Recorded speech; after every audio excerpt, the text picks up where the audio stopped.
The first book in the Bible is a book you've probably heard of. It's called Genesis. Genesis comes from a Hebrew word. It's pronounced Reshit, and it just means beginning. Now, there's a lot of stories from the book of Genesis, and it's easy just to pull out a specific story and try to tell you what it might mean. But we think the best way to understand this book is to look at the book as a whole and show you how the whole thing is designed. The book is designed to fall into two main parts. You have chapters 1 through 11, which is telling the story of God and the whole world. And then you have the second part, which is about God and Abraham's family, as chapters 12 through 50. And how the two of those parts relate, that's where you find the message of the book. Okay, so let's start back at the beginning. The first part of Genesis begins with a creation story where God creates everything. And how exactly that happens, of course, that's where all the debates come. But he takes a dark, watery chaos and he turns it into a beautiful garden where humans can flourish. That sounds nice. It does sound nice. In fact, 7 different times God says of all that he's made that it's good. And this is where we meet the first human characters in the Bible, Adam and Eve. They're both individual characters, but they're also representative. Adam is the Hebrew word for humanity, and Eve is the Hebrew word for life. And God creates them in his image. In other words, humanity reflects, or is meant to reflect, the creativity, the goodness, and character of the Creator out into the world that he's made. And they're supposed to reproduce and make cultures and neighborhoods and art and gardens and everything else. But he gives them a moral choice about how they're going to go about building this world. And this is what the tree of the knowledge of good and evil is all about. And he tells them, don't eat of the fruit of this tree or you will die. What's that all about? So up till now, God has been the one defining and providing what is good. And so God is the one with the knowledge of good and evil. But now this tree represents a choice. Will the humans trust God's definition of good and evil?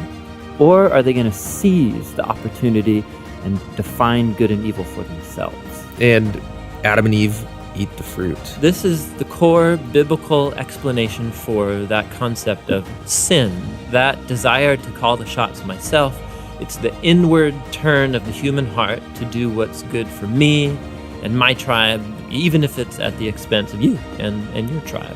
And the problem is humans are horrible at defining good and evil without God. And so now that humanity's made this choice, things get really bad. So Genesis 3 through 11 is like tracing this downward spiral of all humanity. So Adam and Eve, they can't trust each other anymore. And so there's a little story about how they were naked and felt fine about it beforehand, but now they feel shameful because all of a sudden Adam's definition of good and evil might be different than Eve's, and so they hide from each other. Then there's another story of temptation. Cain is jealous of his brother Abel, and he gives in and kills him. There's a story right after Cain about a guy named Lamech, and all we know about Lamech is that he accumulates wives like property, and he sings songs about how he's a more violent, vengeful person than Cain ever was, and he's proud of it. Things get so bad with the human race that we see God decide to just wipe us out.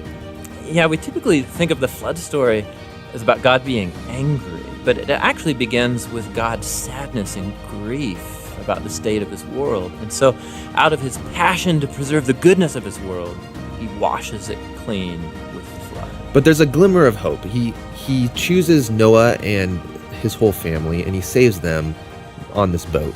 Yeah, don't forget about the animals. Right, and the animals. So Noah and his family are going to reboot all of humanity. I mean, he must be a pretty great guy. But this is the story most people don't know because it's kind of weird, is that Noah gets off the boat and he plants a vineyard and he gets totally plastered, and then something sketchy happens in his tent with his son. It's a tragic story. So from here, humanity grows again, but things are as bad as before. And the last story is the famous story of the Tower of Babel. And in this story, you have all of the nations uniting together to use this new technology they have, the brick. And they want to make a name for themselves and build this big city with a huge tower that will reach up to the gods. But God knows that this city will be a nightmare. And so in his mercy, he scatters them.